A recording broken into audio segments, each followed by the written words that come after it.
bring out my haters. We're the Bernie haters. We're the Bernie haters. You're gonna love this one. I am scanning news. I'm always scanning news. I'm ever vigilant. It's like Batman, but a Batman that's in no way rich, in no way has the body of Bruce Wayne, but ever vigilant still, nonetheless. And I come across a video where I'm seeing Nancy Pelosi, and outside of Nancy Pelosi's face are the words raising the minimum wage. I'm like, what the hell is this? And then, as I continue to watch this, somewhat shocked by what I'm watching here, I see one Bernie Sanders, who's not even a Democrat, who's leading the Democrat. And when you look up all of the, the talking points on this, Democrats, led by Bernie fucking Sanders, introduce legislation to raise $15 minimum wage.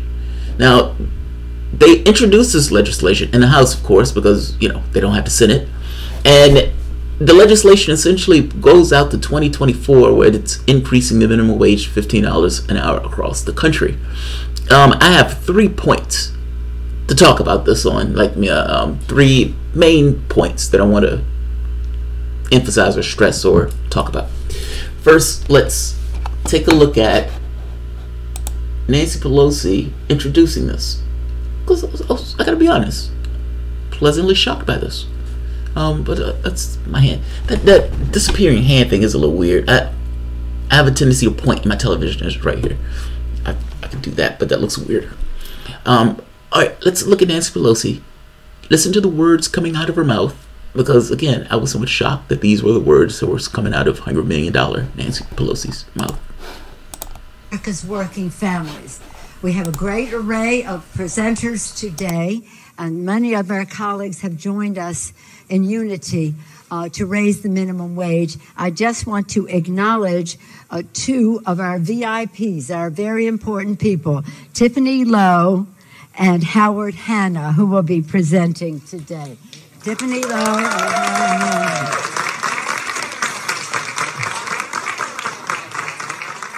Let us salute Bobby Scott, the chairman of the Education and Labor Committee, Reps Mark Pocan, Stephanie Murphy, and Donald Norcross for their leadership on the bill on the House side. We're honored to be joined by Senator Bernie Sanders, Senator Patty Murray from the Senate side. Welcome to the House. Welcome back to you. And we will be hearing from other guests here today, including the Democratic leader of the Senate, Chuck Schumer. We're blessed also to be, we'll be hearing from our Democratic leader, Steny Hoyer. Thank you, Steny. In the course of the proceedings, not only Congresswoman and others will be joining us whom I have not already acknowledged. It hadn't been raised like in 11 years, and we did it right there in the first 100 hours of the new Congress. As soon as it was signed by President Bush, we went out to celebrate our victory out on the lawn of the Capitol and the rest. Senator Kennedy was with us, and he had been a champion on this issue. And when he finished his remarks, when we all finished our remarks, he said, "You know what we have to do now?" I said, "What's that?" He said, "Raise the minimum wage." Again, I said, "We just did." No, again. All right, so that's Nancy Pelosi giving somewhat of a strange, all over the place conversation about raising the minimum wage. Yeah, I'll hold off my comments until the end, but let's take a look at one Bernie Sanders and his comments, because I'm fascinated by this. Bernie Sanders is not a Democrat. We keep being told that Bernie Sanders is not a Democrat. Bernie Sanders is not a Democrat. And yet, here Bernie Sanders is in the House. Like, literally brought him over to the House side because he was so influential putting his stamp on this particular topic, this particular subject. Let's take a listen to him. One non-Democrat, Bernie Sanders.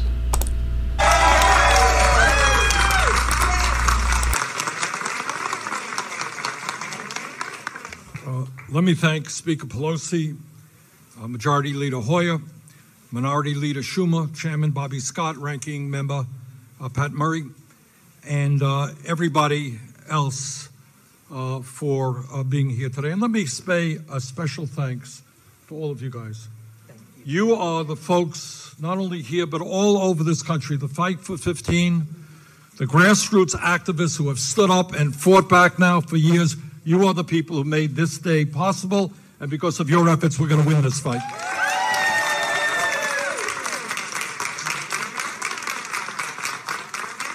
We are living today in an American economy which is doing very well for the people on top, not so well for working families. In the midst of massive income inequality, with 46% of all new income going to the top 1%, millions of American workers continue to struggle economically as they work 2 or 3 jobs to put food on the table and take care of their families, and that we are going to end. It is not a radical idea, and Speaker Pelosi made this point. It is not a radical idea to say that we should have an economy and a government that works for all of us, not just the people on top. And let me be very clear, and I don't think there's any disagreement, at least in this room, and that is that the current $7.25 an hour federal minimum wage is a starvation wage. Last time Congress passed legislation to raise the minimum wage was 12 years ago. Needless to say, the economy in the world has changed then, and minimum wage legislation must change as well. And that is why we are all here together to say in this country we're going to have a minimum wage, which is a living wage, $15 an hour. This legislation will provide a pay raise to more than 40 million Americans. It will put an extra $3,500 a year into the pockets of the people who need it the most, that is low-wage workers. You know, we hear a lot of rhetoric coming from our Republican colleagues, and they say that the minimum wage, the only people who benefit from that are teenagers who do summer work. Well, that is absolutely not true. The majority of low-wage workers are women, 20 million of whom would get a raise by increasing the minimum wage to $15 an hour. More than half beneficiaries will be African American and Latino. Incredibly, over 85%, if you can believe this, child care workers, people doing some of the most important work in this country, make less than $15 an hour. Now, instead of costing us jobs, as many of my conservative colleagues claim, increasing the minimum wage, as Bobby Scott just said, will put money into the pockets of workers who will then go out and spend that money and, in fact, create more jobs. When we raise the minimum wage to a living wage, poverty will go down, and it's time we address the issue of poverty in this country.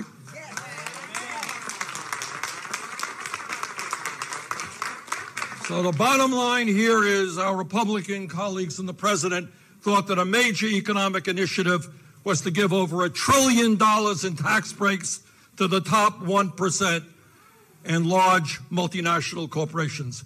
We disagree. We think we should pay attention to working people and raise the minimum wage to a living wage. Thank you very much.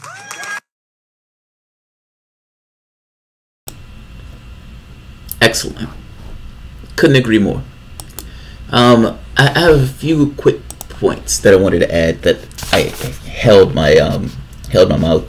40 million additional people are going to be benefiting from this, meaning 40 million people are going to be at the receiving end of this raise all throughout the United States. That's amazing. This argument that people lose jobs. Look, there may be some jobs where they're at the margins that may be lost, but you must understand that the additional money that's going to be put in people's pocket is going to go right back into the economy. People at the bottom end of the income spectrum, when they get additional money in their pocket, they tend to spend it more because they're already living at the margins. Meaning, they're spending it because they need to spend it.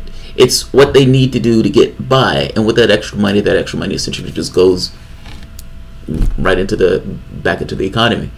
That money has to go somewhere. It's not like it goes poof. That's going into somebody's pocket who ideally brings on some additional work in order to maintain it. I guess my point is, the studies have shown that as long as it's not beyond a certain bounds, the economy benefits.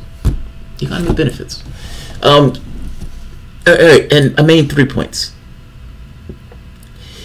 This feels like Scrooge McDuck throwing gold coins overboard in order to prevent people from taking out the house, right? It feels like people with their torches and, you know, these dirty, grimy people, hungry, ready to feed on the rich, and they're scraping through the mud and blood in order to go after. And Scrooge McDuck is staying in his mansion, and he's just throwing coins overboard. Just, don't hit me, dog, don't hit me.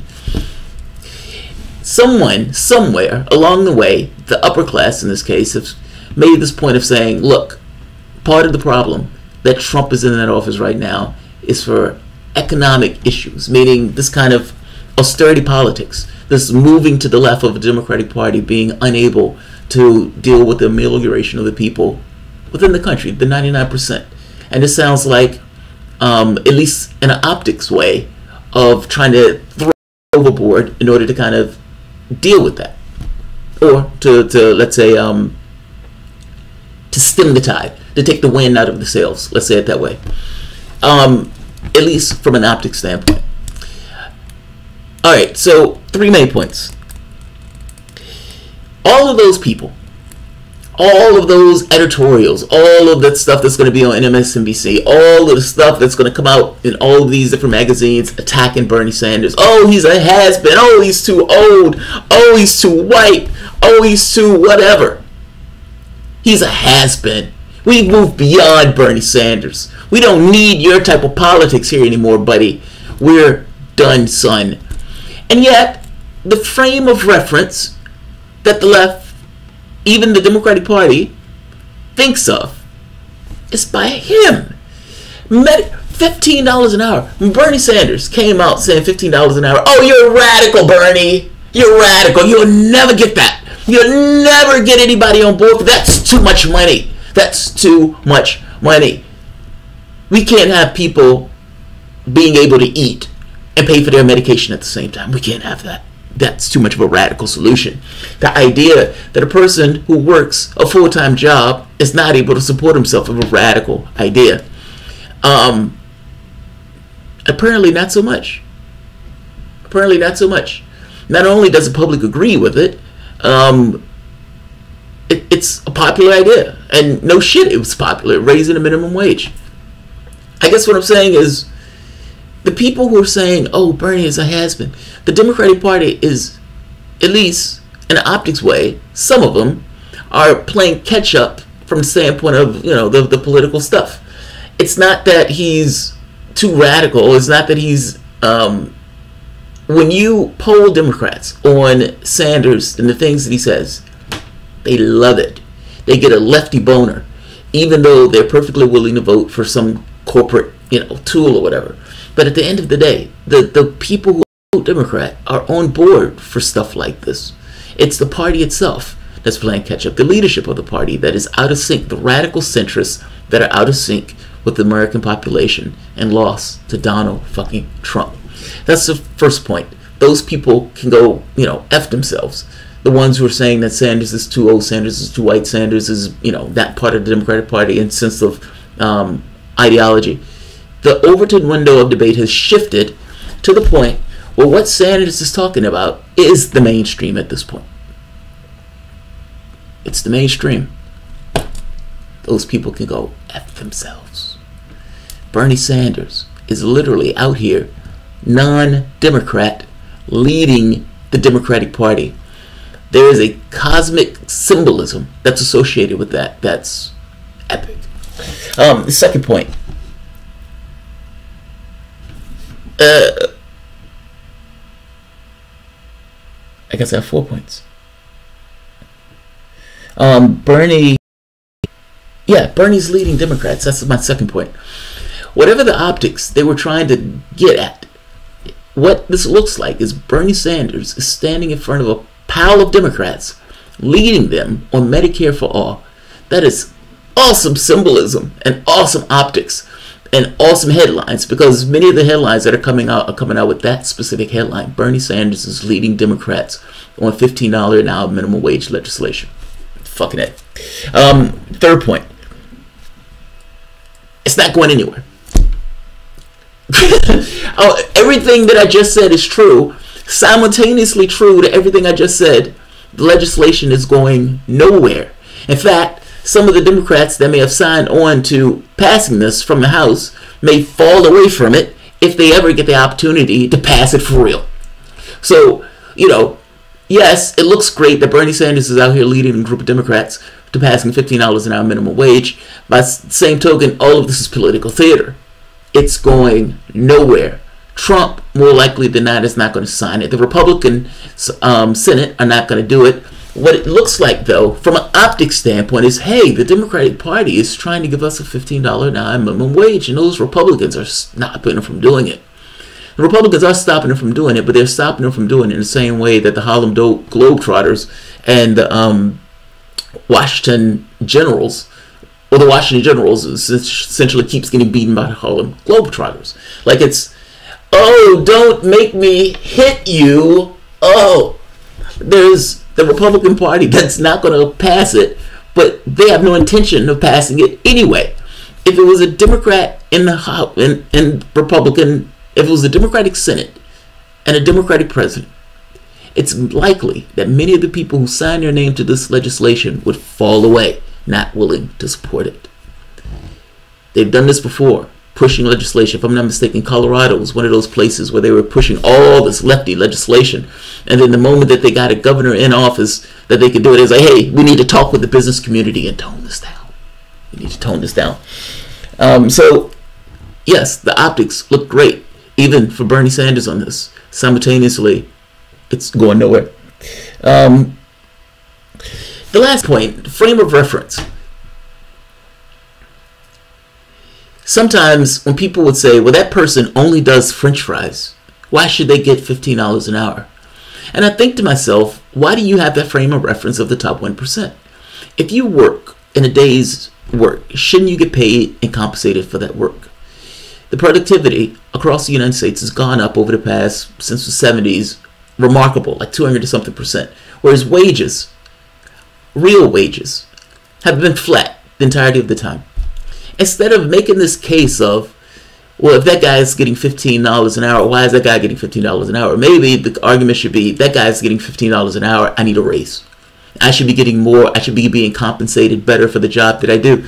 Understand, 95% of the wealth went to the top 1%. We are the people in this country that do the labor. I mean, the person who stacks the bags, the person who gives you your groceries, the person who makes your coffee, who writes your computer program, the person who's whittling away at some little thing that particular person is doing. Those are human beings that make up our particular society, and the idea that the 1% could take 95% of that wealth is amazing. Not just amazing that it's happening, but amazing that the 95% or the 99% would allow it. We are the ones that do the labor. We're the ones that make the society function and make the society go. Shouldn't you be compensated? I mean, this goes to this thing of taxes and everything else, meaning the public services and, healthcare, education, these things that make a fabric of society and allow people the better option of prospering in a society. These things should not be punishments per se. These things should be things that we as a society be evolved enough in order to provide for one another.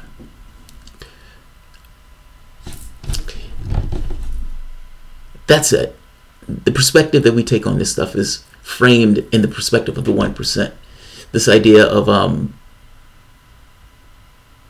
my cousin said that. He was like, well, he said, why are they getting, I can't believe somebody getting paid that much for French fries. And it's like, but if you do a day's work, shouldn't you get paid for the work that you do?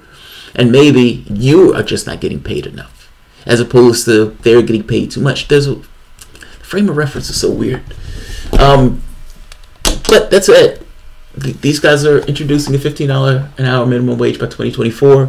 And like I said, it's not going to go anywhere. It's going to die. All of this is optics. All of this is trying to add some level of legitimacy to the Democratic Party, to the standpoint of the left. Because if you understand, the left hates its own party, or the party that's usually affiliated with it. But the base of the party hates the main party, the people who are in line with the party.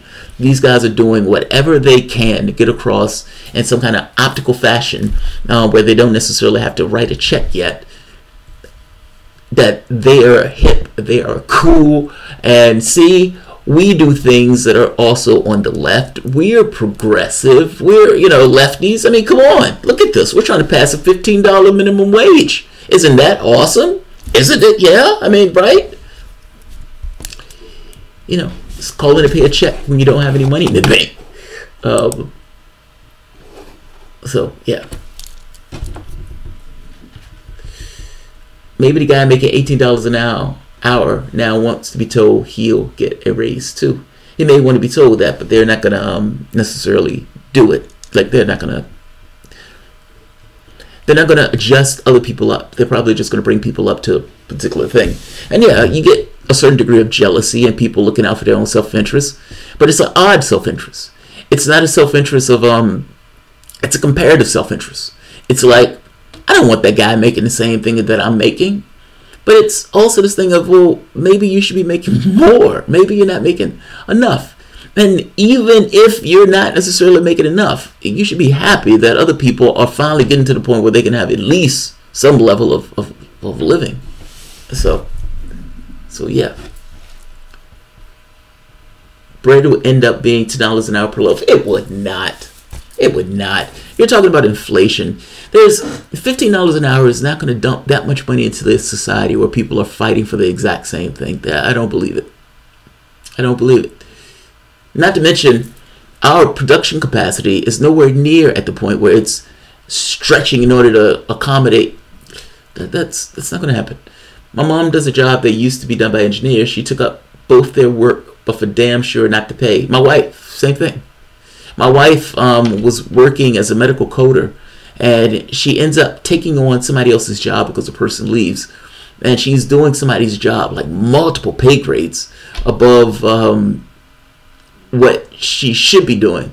And she did this like for months. At a certain point, she's like, all right, I'm done. Like, I'm not staying here for this. Eventually, they had to up her salary in order to try to balance it out, but they still wasn't paying her what the other guy was making. So do you think the Democratic Party is going to change do you think the Democratic Party is going to change? It depends on what you mean by change. I have no belief that the Democratic Party is going to support a $15 an hour minimum wage at the point where they have the ability to discharge a $15. Meaning, the moment that they get the power to do it, I don't believe they're going to do it. I will be shocked to shit, but I don't believe it. The Democratic Party is not one thing. That's why it's kind of hard to talk about whether it changes. There are people in the party who I think trend towards the left. But let's be honest, the leadership of the party is what the leadership was. It's not going anywhere, and it doesn't think it needs to go anywhere, and it's actively going to push back against the lefties that are in the party while using it. Meaning, they'll use some of the stuff that the left comes up with without implementing it. The Green New Deal thing, for example. You have a situation where the public is on board for the Green New Deal thing. The problem is, Alexandria Ocasio Green New Deal is somewhat lacking in detail. I mean, ultimately, it's a committee, and the committee comes up with guidelines. It's like, hey, we're going to form a committee and let that committee solve the global warming thing. That's what it looks like. But even that, like, your party comes up and says it believes in climate change. And it's like, okay, if you believe in climate change, then what the scientists are saying, this 12-year stuff. And mind you, this is them being nice. There's some that have come across and say it's too late. There's nothing to be done. We're going to get hit with it regardless. We can only try to make it worse. And even with that, staring you in the face, the party comes up with a weak non-solution. Like, it's like come on.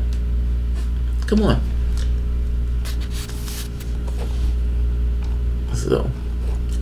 Alright, I have a few more that I want to do tonight, so let me end this one here.